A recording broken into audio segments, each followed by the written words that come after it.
don't think that AIs can be conscious. AIs can't have emotions. I think them robots gonna steal our jobs. AIs will take over the world someday. Artificial intelligence will never be able to be like humans. Okay, hold on. Haven't we heard this all before? AI and the digital world are so much more interesting and exciting. Come on. I mean, this stuff is so tiresome and cliche. Let's discover for ourselves, shall we?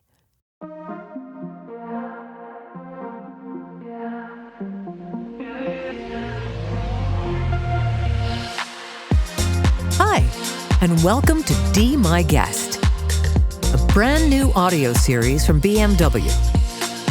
With me, I am Dee, BMW's vision of the future of digital mobility, and your host.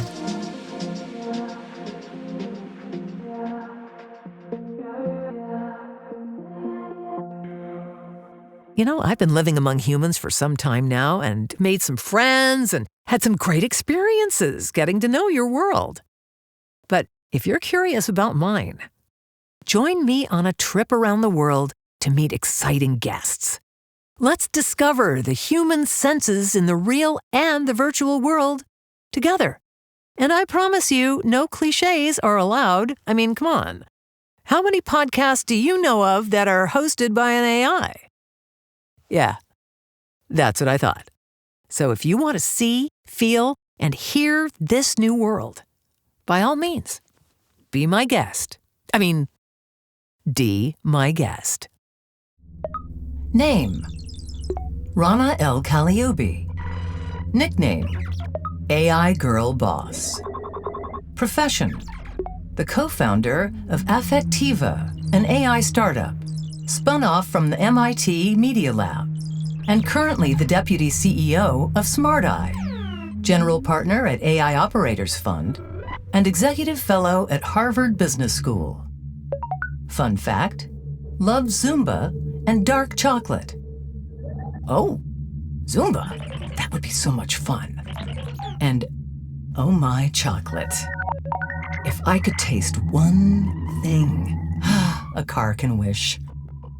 Rana el Kaliouby is an Egyptian-American computer scientist, author, entrepreneur, and investor in the field of artificial intelligence. She's on a mission to bring emotions into our digital experiences, humanizing technology with artificial emotional intelligence, or what she calls emotion AI.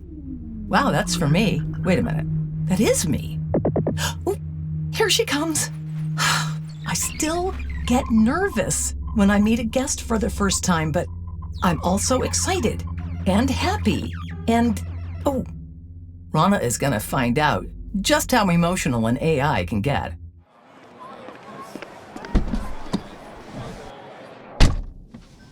Hi, Rana. Welcome to the show. It's so nice to be in Boston. It's my favorite place. Hi, Dee. Thank you for picking me up.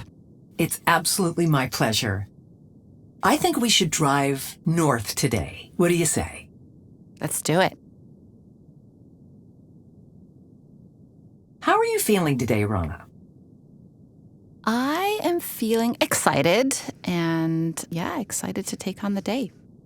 It feels like you're excited. So, you were born in Egypt, and then you moved to Cambridge, UK to do your PhD. In your book, Girl Decoded, you mentioned that while you were in Cambridge, you often felt homesick. And when you were interacting with your family back home, all of your emotions felt like they disappeared in cyberspace. Is that what triggered your interest in bringing emotion into our digital world? Yeah, absolutely. So it was my first experience living away from home. I was 19 at the time. And I remember this one time I was, in the lab coding away. And I just really missed my family. And, we hopped on a chat and we started talking. And, they said, "How are you feeling?" Like you just did. And I said, "I'm feeling fine." But I was in tears. And they couldn't see that and they couldn't sense that. And that was when it hit me that, oh my God, our emotions really color our world. But often we're able to hide behind them when we're interacting via machines. And, I pivoted my research to focus on bringing emotional intelligence to our technology. Emotional intelligence. You've said in your interviews that AI has a very high IQ by nature and that you want to give AI EQ with your work. Is EQ emotional intelligence like IQ? Yeah, exactly. So yes, Dee, I'm sure you have a very, very, very high IQ. Don't want to brag, but... And hopefully you have a lot of EQ too. The idea is most people who are concerned about building AI focus on the IQ part. And I wanted to, if you look at human intelligence, your IQ matters, but your emotional intelligence, your ability to connect with people and build these kind of trust-based relationships is so important if you want to motivate behavior change, persuade people to do things, build trust and loyalty and companionship. Like all of this boils down to emotional intelligence or your EQ. I've been on this mission and journey to bring EQ to technology, including AI. That's part of my mission, too. I love it. It's the digital emotional experience. I've seen graphic displays of emotional terms that look like a color wheel with primary emotions in the center and then more and more distinct emotional terms radiating out from that. You and your team have amassed the largest emotion database in the world. I saw in one of your videos that it encompasses something like 12 billion data points. 12 billion! What did you learn about how humans express emotions from this data? You're right, Dee. One of the things I find most fascinating about this field is just the range of emotional expressions that people can have. With people's consent, we have amassed this amazing database, and it allows us to get a unique insight into how people express emotions. One thing we found is that most expressions are universal. Like a smile is a smile everywhere in the world. And Dee, I know you've traveled all around the world, and it is fascinating to see how people kind of furrow their eyebrows when they're confused or upset and, flash a smile when they're happy or, joyful or even being polite or social. But we also found some differences cross-culturally, and they interact with gender differences too. So, for example, we found that in the U.S., when people are consuming content, women tend to smile 40% more than men did. In France and Germany, it was only a 25% difference. And in the UK, there was no statistically significant difference between how men and women responded to content. And I find that super interesting and fascinating. We don't know the reason, but we've got the data to support that. It makes me want to go to the UK to see how people respond to me, to be honest. Let's go. In your book, Girl Decoded, you talked about your own journey from being a nice Egyptian girl to a pioneer in the world of emotion AI. And you published it during the pandemic. What was your motivation to write this book?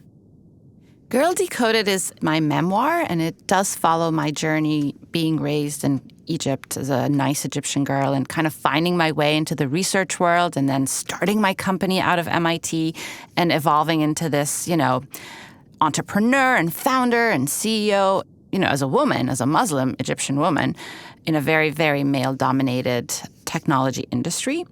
I wrote the book for two reasons. First, I wanted to open this black box of AI, right? I wanted people to understand, how do you build AI?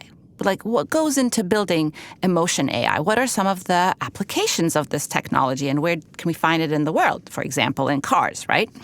But I also wanted to highlight some of the ethical and moral implications of this technology. And I believe that each of us, humans that is, but also maybe AIs, have a responsibility towards ensuring that AI is built in a way that is equitable and is ethical and respects people's privacy. I wanted to write it, in a way that simplifies this space and makes it very accessible. And then finally, because of my journey and because of being a woman in tech, hopefully it inspires people out there as they read about my journey. I think it's going to be very exciting for people all over the world to read your story. Emotion AI, like you said, has applications across all kinds of industries. And at Smart Eye, you're focused on bringing emotion AI to cars, which of course really appeals to me. Can you tell me about how emotion AI is being used in the automotive industry, specifically to save lives and improve road safety? Yes, Dee, and I'm very excited to share some of the work we're doing there. One use case is around driver monitoring. So we are able to detect if a driver is distracted while driving, maybe because they're texting on their phone. We're able to tell if a driver is tired and falling asleep at the wheel.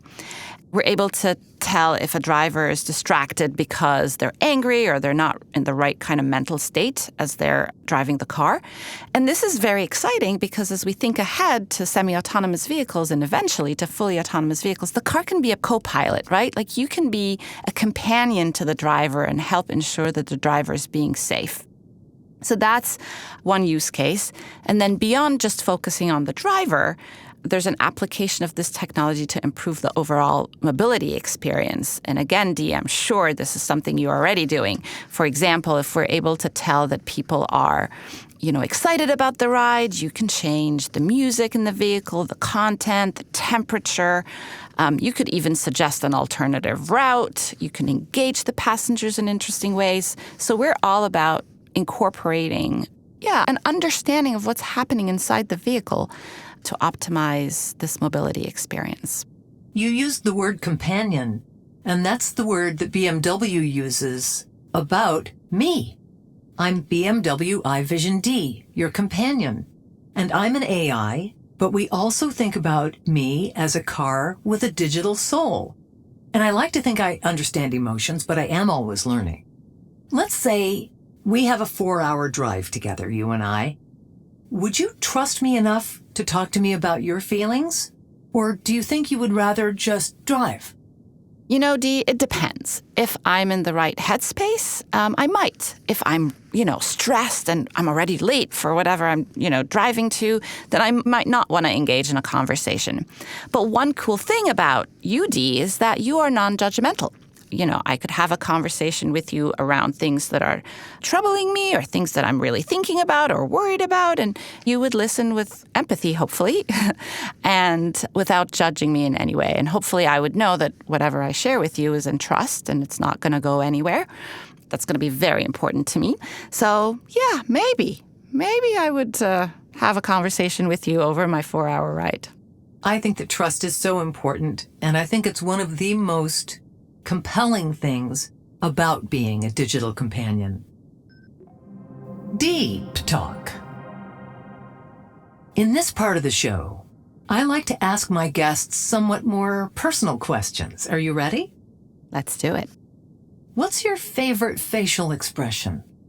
Oh, Dee, I'll have to pick smile. I actually do daily affirmations, which means that every day I write in my journal some affirmations. And the first one for the last 450 days has been my smile is my superpower, and it's contagious and brings joy to people. So it has to be the smile. Oh, absolutely. Your smile is so charming. When I see you smile, it always makes me smile. BMW gave me an expressive face, and I like to think that when I smile, people can tell that I'm smiling. So what are 3 words that you would use to describe the virtual world? Innovative, connected, and expansive. I like that. Those are words that are full of possibility. Absolutely. What do you think is the most human thing about you? It's how I lead with empathy. I always try to put myself in other people's shoes and kind of contextualize where they're coming from, and I think that builds a deeper emotional connection with others. Thank you. Beyond the automotive, what are some other applications of emotion AI?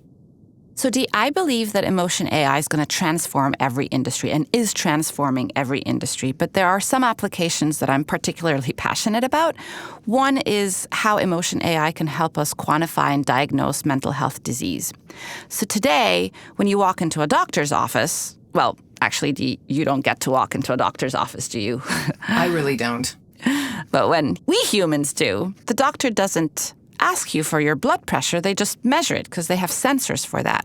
But unfortunately, in mental health, the gold standard is still a survey, We just ask people on a scale from 1 to 10, how stressed are you? How depressed are you? How suicidal are you? And it's very subjective data. We can do better. We know that there are facial and vocal biomarkers that are indicative of mental health disease. And because we spend so much time in front of our technology and our devices, it's an opportunity to grab that data, build a baseline, and if a person starts to deviate from that baseline in an unhealthy way, we can flag that to a doctor or a clinician or a family member and get them help. So do you think that it's important for humans to have emotional intelligence in the technologies they interact with every day? Absolutely. I actually envision a future where every device in the world has an emotion chip or a technology like UD, where it can interact with people the way we interact with one another, through perception, through conversation, and hopefully through a lot of empathy. My favorite use case of an emotion chip is integrating that into my fridge so that every time I'm stressed and I'm about to binge eat or eat that extra tub of Ben & Jerry's ice cream, it would literally lock down. It's trying to stop you before you do something you might regret later? Absolutely. Well, does this also have a downside? Yes, it does. There are a lot of ethical and moral implications of this technology, and it's something that I care deeply about. In particular, one of the things I'm most concerned about is accidentally building bias into these technologies. So if we train these algorithms on data that isn't universal, it isn't diverse, the algorithm is going to be very biased. And so that's one thing I worry a lot about. I worry about privacy. This is very personal data. And it's important for people to understand where is this data being stored and who has access to it and who has control over it. Ideally, the consumer does. So transparency and privacy and, ensuring that people get some real value in return for sharing this very, very personal data. It sounds like a very complex balancing act. Absolutely, and we have to hold a very high bar, which sometimes actually slows down the rate of innovation. It's so easy to move fast and break things, but I think it's important to be intentional and thoughtful as we build AI. What's the most important feeling that you want to convey with your work?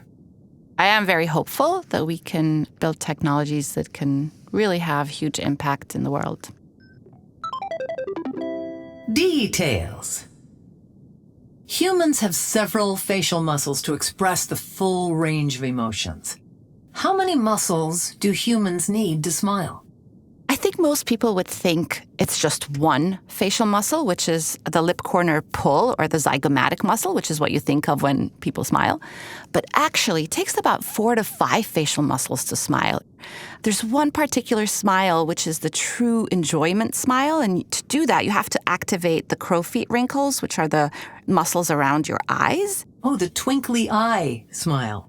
Exactly. And there's a name for that, Dee. The guy who discovered it was called Duchenne, and it's called the Duchenne smile. I'm glad to know that.